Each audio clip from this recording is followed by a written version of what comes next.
Before games like Beat Saber, Super Hot, VR Chat, and even the original Arizona Sunshine, there was hot dogs, horseshoes, and hand grenades.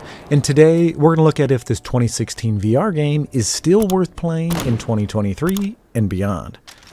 Today, many people look at this game and write it off as a relic of a bygone era. They see a simple target shooter with plain visuals, bizarre enemies, and nothing but sandbox modes. And nearly all of those assumptions are correct. But they're also just the tip of the mustard here. This 7-year-old VR game is still receiving updates. In fact, it just got update number 111, and that's impressive. But I'll admit, I was one of those people who dismissed H3 as just another sandbox full of shooting galleries. Sandbox games? I don't relish them, but I kept hearing chatter about Take&hold. And let me tell you, it's the kind of experience that leaves you with the meat sweats. And this game mode holds the answer as to how relevant this 2016 game could be for you. For me, I've played Take&hold for well over 100 hours. So let's take a look at why. Take&hold is a tactical roguelite of alternating take and hold phases. During the take phases, you infiltrate supply points to get new equipment and to gather override tokens. Override token found. Those tokens are a currency used to purchase and upgrade weapons, equipment, and power-ups. Standing between you and victory are the Sosigs, H3's signature enemy. They're these overgrown hot dogs, and they're kind of delightfully stupid. Nap time! The Sosigs are one of my favorite enemies to kill in VR. They explode in satisfying ways with hilarious death rattles. They patrol the hallways and defend the supply points in hold areas. Update 111 also introduced these crystal-like constructs scattered throughout. They are similar to sentries and mines in that they are mindless but deadly. To progress to the hold phase, simply activate the guarded system node you see here. Brace yourself. Activating these encryption nodes triggers an onslaught of Frankfurters. Hold your ground, wipe out each wave, and then hunt down those pesky encryption nodes before time runs out. Conquering the hold phase means destroying all of the encryption nodes. Once the nodes appear, they are your primary target. Successfully destroying all nodes grants override tokens, which, as we mentioned earlier, are used to upgrade your gear. The nodes start off as simple targets, but they soon become much more complex. Some require precise marksmanship, while others brute force. They're an ingenious design that brilliantly leverages H3's vast arsenal of over 500 weapons. And there's all kinds of weapons in this game. Chances are there's one made just for you. And you can tell that the nodes were crafted by someone who has a deep understanding of firearms. And let's take a look at what I mean by that. The recursive encryption node appears straightforward, requiring you to shoot the red crystals. However, if you miss the red crystal and hit the central node, a new red crystal will sprout. This begs the question, what weapon is best suited for this challenge? A shotgun? Oh hell no. The spread of the pellets is disastrous. A full auto rifle? Doable, but risky. One stray round could sprout another target. But switch that rifle to semi-auto and now you've got the perfect tool for the job. But there are many other node types as well. Stealth encryption shimmers for just a few moments, and then there are other encryption nodes that just can't sit still.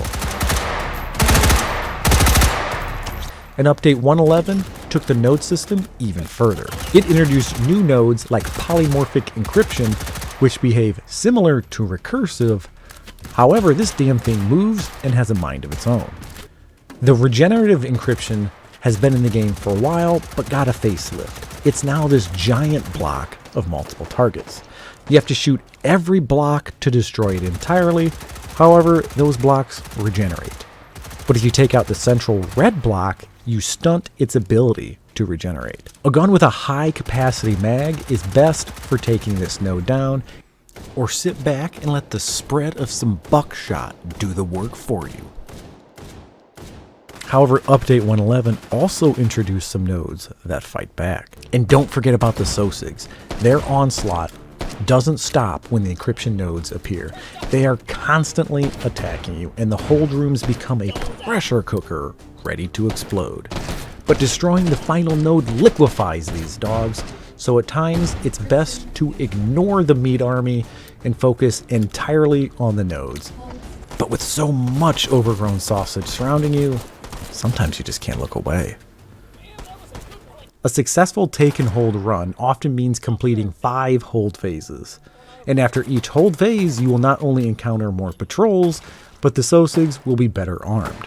This comes in the form of more lethal weapons, but also protective body armor like bulletproof vests and riot shields. If you're good, you can focus on the gaps in their armor, but since this game has over 500 different weapons, there's probably a better way to grill these tube steaks.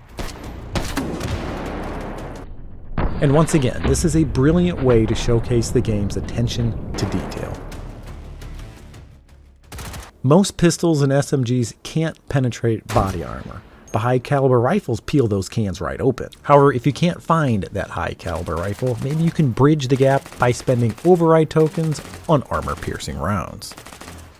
Are you having trouble using a weapon's iron sights? Spend some tokens on a nice clear optic. Or if you have a gun that can't accept optics, invest in tracer rounds. There's a lot of depth to the decisions you can make and how best to arm yourself in this game. The shops are semi-randomized. The squares on the bottom show both the cost of the weapon and provide a hint as to its quality. And if you don't like what you're seeing, you can pay to unlock different options. The further you progress in a run, the better the stuff you can buy. And many things factor into an item's cost, such as the weapon class, its rate of fire, or even its magazine capacity. Drum mags? Yes, please. But sometimes it's best to just buy a stock to help control the recoil of your machine pistol. Again, this is great attention to detail as to what makes a weapon useful. High-powered sniper rifles can certainly explode anything you hit, but their rate of fire limits their utility. And sometimes having the ability to switch between different firing modes on a gun is more useful than bigger bullets. But the game's difficulty also escalates in the form of level design. The first few hold phases are in smaller rooms with fewer entrance points and are easier to manage, especially if you're quick and on target. But the later hold levels start to get more complex, with not only more entrances, but varying elevation and sight lines. And it's a masterclass showcasing how level design can have a massive effect on a scenario's difficulty. If you start to get behind schedule, it's very easy to get overwhelmed by these brats in the worst possible way. Make no mistake, Take and Hold is difficult, especially the institution map introduced in Update 111. You're being wienered from all sides, and oftentimes you don't have a clear shot at them. And it's very easy to fall behind as the institution's level design is so much more punishing and complex. But with difficulty comes pride, and completing a run really gives you a sense of accomplishment until you see where you stack up on the leaderboards. But if you suck like I do, there are plenty of ways to tweak the difficulty, so let's back up to starting the run. This panel on the right here simply allows you to select which map, and by the way, the game does support mods in modded maps. Now, let's look all the way to the left panel. Here, you select which character you want to play as.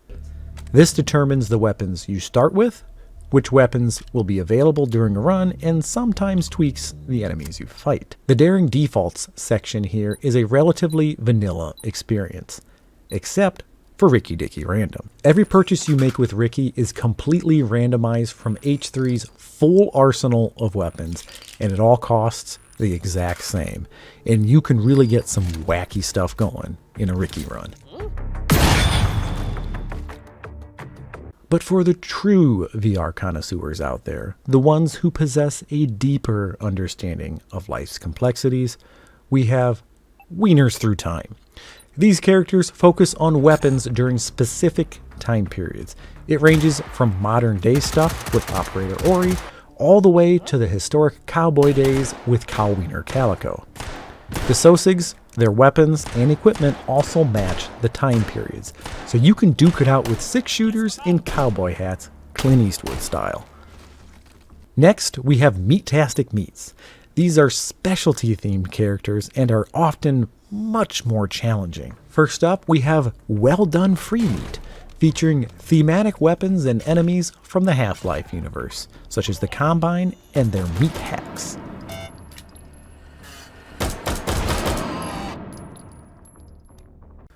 Or you could go full-on zombie apocalypse with Zeke the Zombie Hunter, leveraging a bit more melee and civilian weapons.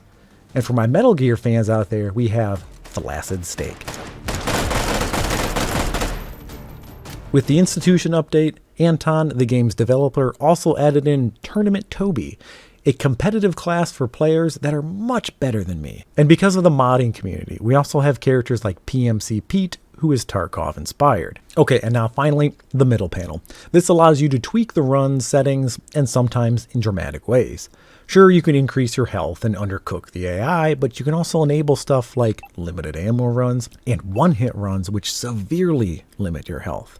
You can adjust the game's total length, and the best part is you can mix and match everything in these 3 panels to your liking. And that, folks, is Take&hold in a sausage casing. So take this information and decide for yourself if H3 is relevant to you in 2023 and beyond. For me, Take&hold alone is worth the $20. Thanks for watching, and I hope you enjoyed this video. If you did, let me know in the comments and consider subscribing. If you have any questions about the game at all, let me know. I try to be as helpful as I possibly can. Thanks, and catch you next time.